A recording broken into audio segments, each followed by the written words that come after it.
Embarking on your online business journey is now a breeze. With EasyStore, simply follow 5 easy steps, and your online shop will be set to soar. Let's start with the first step, configuring the store. You can either go to the dashboard or click here to go to the store settings. Or, simply go to EasyStore settings and choose the General tab. Begin by setting up your store contact details.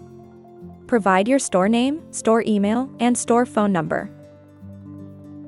Next, input your store address, which should be the primary location of your store. Fill in address line 1 as the main address.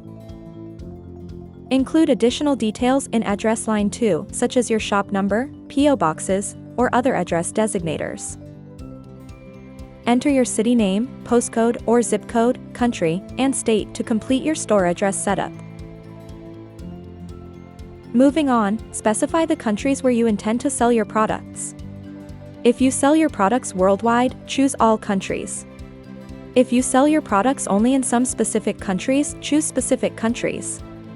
You can also choose the A countries except for option if you provide your selling service worldwide except for a few countries.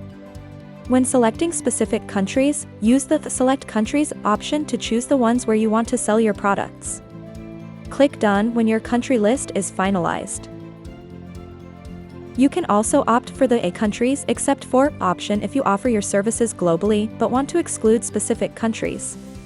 With the Select Countries option, you can specify the countries where you choose not to make your sales. In the currency section, choose the currency that will be used throughout your application. This choice affects how prices are displayed and transactions are processed. From the currency drop-down list, choose the primary currency for displaying product prices. Choose the currency format from the drop-down list to determine how your currency amounts should be presented. With currency position, decide whether the currency symbol should precede or follow the price amount.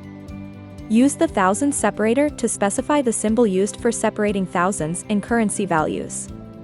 Lastly, set the decimal separator to indicate the character used for decimals in currency values. After configuring these settings, just click Save Changes to save and complete your setup. Great job! You've successfully set up and configured your store's basic settings. These settings are compulsory to let you create a more reliable and customer-friendly environment for your e-commerce business. Stay tuned for more tutorials on EasyStore.